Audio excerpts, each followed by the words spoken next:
विमल, पोलो, जोबा केसरी, हर पल मनाओ केसरी त्योहार। और बिहार में आज प्रधानमंत्री नरेंद्र मोदी को गाली जो दी गई दरभंगा पर महागठबंधन के मंच से, उसके बाद बिहार बंद बुलाया गया था जिसका मिला जुला असर रहा। इसके अलावा बनारस आने का मेरा मकसद ये है कि जब वोटर अधिकार यात्रा खत्म हुई और 1 अगस्त को पटना के रैली में राहुल गांधी ने कहा कि भारतीय जनता पार्टी वालों ने एटम बम देखा है, अब हाइड्रोजन बम आने वाला है, उसकी तैयारी करो। कुछ घंटों पहले कांग्रेस के प्रदेश अध्यक्ष अजय राय, जो कि 2024 के लोकसभा चुनाव में बनारस से प्रधानमंत्री नरेंद्र मोदी के खिलाफ कांग्रेस के उम्मीदवार के तौर पर या इंडिया गठबंधन के उम्मीदवार के तौर पर चुनाव लड़े थे, उन्होंने कहा कि राहुल गांधी का इशारा बनारस की तरफ है। 1 बजे दोपहर के बाद बनारस में क्या हुआ, हाइड्रोजन बम संभवतः उसी पर फूटेगा। यानी राहुल गांधी, ये मैं नहीं कह रहा, कांग्रेस के यूपी के प्रदेश अध्यक्ष ने ही ये इशारा किया है कि राहुल गांधी का जो हाइड्रोजन बम है वो बनारस की वोटर लिस्ट या बनारस में वोटिंग या बनारस में काउंटिंग को लेकर के है। तो मैं आज बनारस में 80 पर जो पप्पू की अड़ी है, जो बड़ी फेमस है, प्रधानमंत्री नरेंद्र मोदी अपने चुनाव प्रचार के वक्त भी 80 की अड़ी पर पप्पू के आए थे, चाय भी उन्होंने यहीं पर बैठ के पी भी थी।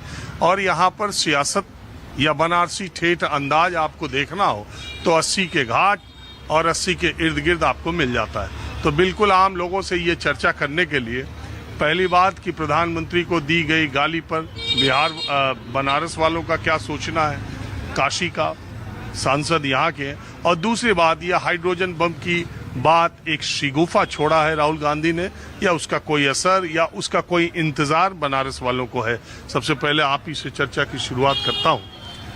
यह हाइड्रोजन बम ऐसा इशारा हो रहा है कि बनारस की वोटिंग काउंटिंग या उसको लेकर के, जैसे महादेवपुरा में, बनारस वालों को इसका कोई इंतजार है या आपको लग रहा है ये शिगुफा ही है, महादेवपुरा जैसे था? ये तो काशी है और काशी में तो बम बम हमेशा रहता है, तो बम और बम में कोई अंतर नहीं है। तो यहाँ तो हमेशा ही बम बम रहा है। ये जब विस्फोट होता है तो वो पूरे विश्व को आगाह कर देता है कि सभी लोग अलर्ट हो जाइए। ये विश्वनाथ की नगरी है, यहाँ से जो उद्घोष होता है वो सबके लिए होता है। विश्वनाथ किसी एक के नहीं है, वो सबके हैं। नहीं, काशी 3 बार से तो काशी के लिए मोदी जी ही है। एकदम मोदी जी हैं। मोदी जी को लोगों ने अपना मत दिया, अपना अधिकार दिया, अपना माना उनको। इस वजह से आज मोदी जी हैं यहाँ। 3 बार हैं, हो सकता है 4थी बार भी हो। ये जो बात कही जा रही है कि ये, धन्यवाद, ये राहुल गांधी शायद बनारस की वोटिंग काउंटिंग की, अब ये तो चुनावी प्रक्रिया है, उसमें हम लोग तो मतदाता हैं, हम लोगों का उसमें कोई विशेष इंटरेस्ट नहीं है और नॉलेज भी नहीं है। तो हम लोग उसके विषय में यदि कुछ बोलेंगे तो हम समझते हैं उचित नहीं है। आप बनारस वालों को ऐसा लगता है कि वोटिंग में या काउंटिंग में, क्योंकि जो प्रधानमंत्री नरेंद्र मोदी पहली बार आए तो वो 4,70,000 वोटों से यहाँ से चुनाव जीते, दूसरी बार आए तो 3,70,000 से जीते, तीसरी बार जब है तो वो हार जीत का अंतर 1,52,000 रह गया। बहुत कम हो गया, ग्राफ उनका गिरता ही गया। उसमें कहीं न कहीं से संदेह तो है ही है। नहीं तो यहाँ तो लोग कल्पना किए थे कि कम से कम 10 लाख तो ओटोवेल ने पूरा जोड़ के हो पाए। तो जब नहीं हो रहा है तो भ्रामक प्रचार क्यों? इसीलिए कहा गया कि यह काशी है जो तीनों लोकों से न्यारी है, और यहाँ से जो उद्घोष होगा वो एकदम हर हर बम बम होगा। तो बम विस्फोट जब होगा तो वो तो सभी लोगों को। अच्छा, एक बात ये बताइए, प्रधानमंत्री को जो गाली दी गई और बिहार में इसको एक मुद्दे के तौर पर अभी आज बिहार बंद, इसका काशी के लोगों पर कोई चर्चा है इसकी लोगों में कि ये सिर्फ एक सियासत या वो? चर्चा तो हमको लगता है कि इसको बनाया जा रहा है। वास्तविकता तो ये है कि इंसानियत के नाते आदमी को किसी को भी अपशब्द बोलने का अधिकार नहीं है। लेकिन अब चूंकि यह स्वतंत्र देश है तो यदि आप किसी को गाली दे रहे हैं तो आप भी बचेंगे नहीं। पानी में यदि ईंटा मारेंगे तो छींटा आपके ऊपर भी पड़ेगा।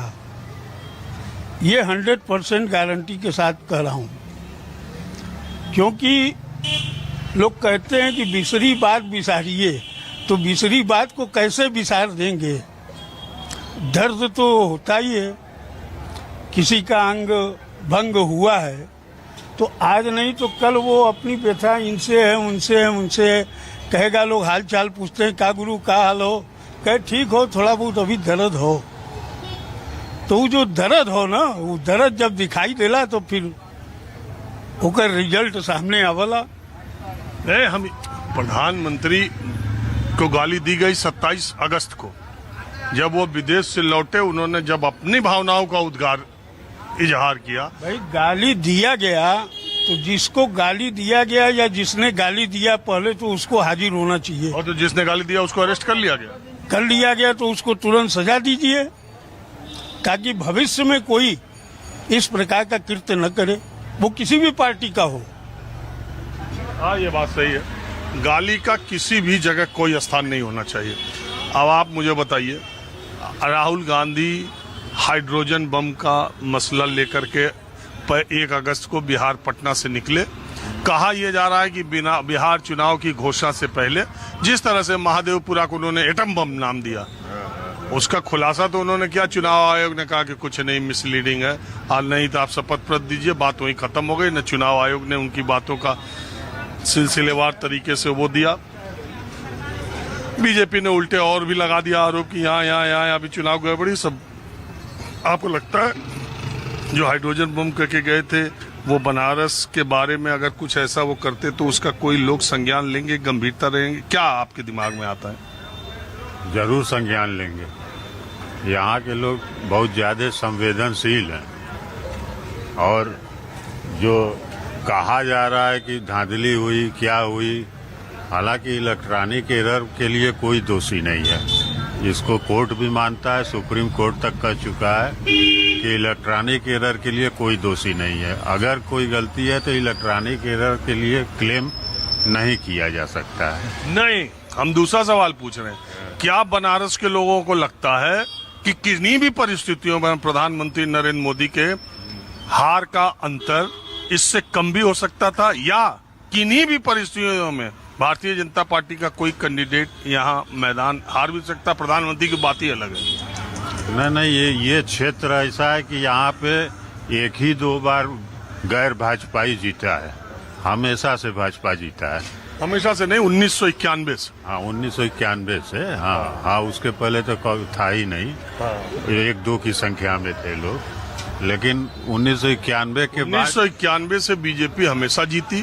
2004 में राजेश मिश्रा चुनाव जीते। हाँ, वो किन्हीं परिस्थितियों में जीत गए, लेकिन वो भी पार्टी के बदौलत नहीं जीते, वो व्यक्ति के बदौलत जीते थे, जहाँ तक हमको जानकारी है। और बाकी भाजपा को कोई हिला ही नहीं सकता बनारस में, संभव नहीं है। अब देखिए, बात यह है, कुछ आंकड़े मैं आपके सामने रख देता हूँ। 1991 से 2024 तक के जितने चुनाव हुए, 91, 96, 98, 99, 2004, 2009, 2014, 2019, 2024, यानी कि 9 लोकसभा चुनाव में सिर्फ एक बार 2004 में राजेश मिश्रा कांग्रेस से यहाँ चुनाव जीते। बाकी हर बार भारतीय जनता पार्टी का यहाँ पर कब्जा रहा। लेकिन इंटरेस्टिंग बात यह है कि 2009 का चुनाव जो मुरली मनोहर जोशी ने यहाँ भाजपा से जीता था, उसमें जेल में बंद रहते हुए मुख्तार अंसारी ने उन्हें इस लोकसभा सीट पर तगड़ी टक्कर दी थी, और सिर्फ 15,000 वोटों से मुरली मनोहर जोशी चुनाव जीते थे, जबकि मुख्तार अंसारी बसपा से लड़े थे और जेल के भीतर थे। बस एक बात उसमें आप ऐड ऑन कर सकते हैं, ये कि उस समय उत्तर प्रदेश में बहुजन समाज पार्टी की सरकार थी और सत्ताधारी दल के कैंडिडेट मुख्तार अंसारी थे। लेकिन उसमें एक पक्ष ये भी है कि अजय राय भी वो चुनाव लड़ रहे थे, और 1 लाख से ज्यादा वोट अजय राय ने तब भी हासिल किया था। और जब पिछले चुनाव में नैरो मार्जिन कहा जाए, क्योंकि पहला चुनाव प्रधानमंत्री ने 4,70,000 से जीता था, दूसरा 3,70,000 से, और तीसरा 1,52,000 या कुछ से जीता, तो उसमें इंडिया गठबंधन की तरफ से अकेला उम्मीदवार अजय राय और सामने एनडीए गठबंधन से प्रधानमंत्री मोदी थे। और यहाँ पर बसपा ने अपना कैंडिडेट उतारा था जिनको 33-35 हजार वोट मिले थे। सिर्फ 3 ही कैंडिडेट थे। बाकी के चुनाव में जिसमें भारतीय जनता पार्टी को जीत मिली उसमें भाजपा, सपा ने अलग, बसपा ने अलग, कांग्रेस ने अलग कैंडिडेट उतारा था। और ज्यादातर चुनाव में मोदी जी के चुनाव को छोड़